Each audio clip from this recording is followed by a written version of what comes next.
बघा, पूर्वीचं राहणीमान, पूर्वीचं जीवन आणि पूर्वीचे माणसं तेच आहेत. पूर्वीच्या माणसाला काय शेपूट होती आणि तो वेगळा होता असं काय नाही, माणसं तेच आहे. पण त्यांच्यामध्ये काय होतं, रामराज्य रामराज्यामध्ये काय होतं, एकमेकाची प्रेम, आई, भाऊ, मुलगा, बहीण, मावशी, मामा, काका यांच्याबद्दल काय होता, आदर होता. पाहुणा जर एकमेकाला आला तर एकमेकाला काय करायचे, असे कडकडून भेटायचे. आज काय झालं, संपर्क होऊ लागला, व्हायरस आला आणि मग काय झालं, लांबून राम राम, नंतर काय झाला, नमस्कार. म्हणजे माणूस माणसापासून दुरावला. ही पाश्चात्य संस्कृती जी आहे ही आपल्याला कारणीभूत झाली. काय, पाश्चात्य जे विचार आहे, आपल्या विचारामध्ये काय होतं, भारतीय संस्कृतीमध्ये दैवी शक्ती होती आणि त्यांच्याकडं दैवी शक्ती आपल्या भारतामध्ये अनेक अवतार होऊन गेले, ऋषीमुनी होऊन गेले आणि कसं जगा कसं वागा हे त्यांनी सांगितलेलं आहे. तसं त्यांच्याकडं कोणी सांगणारे कमी होते आणि मग त्यांना कोणी सांगितलं नाही, त्यामुळं त्यांची विचारधारा त्या पद्धतीची. पण आपल्याला काय दुसऱ्याचं चांगलं वाटतं आणि आपण काय केली, त्यांची विचारधारा घेतली, त्यामुळं आपली विचारधारा ही बाजूला राहिली. आज मुलगा आईबापाचा आदर करत नाही, मामा, मावशी, काका पूर्वी एकमेकाकडे 4-4 दिवस जाऊन राहायचे, प्रेमाने भेटायचे, एकमेकाला आलुलके करायचे. काय व्हायचं पूर्वी, पत्र लिहायचे. आज काय झालं, मोबाईल झाला. मोबाईलमध्ये काय झालं, एकमेकाचं जाणं येणं तुटलं. काय काय हॅलो, फक्त फोनवरून संपर्क होतो.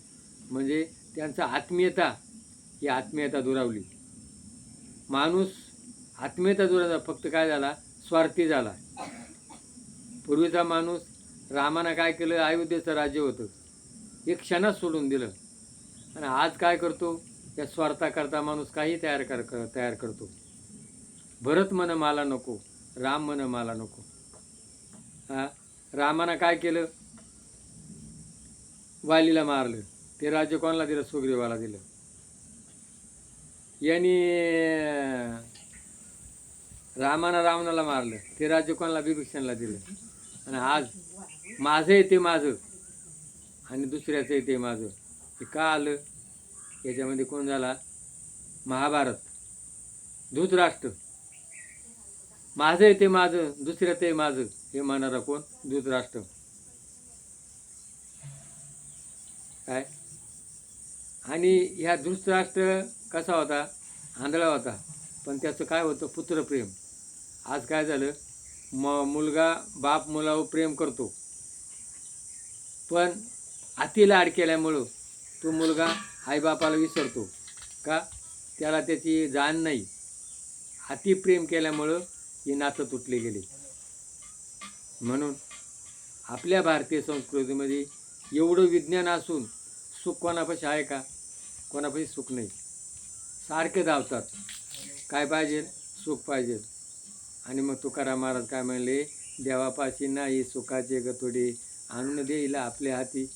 देवापाशी काय सुखाचं गतोडं नाही, तुमच्यापाशी आणून देईल.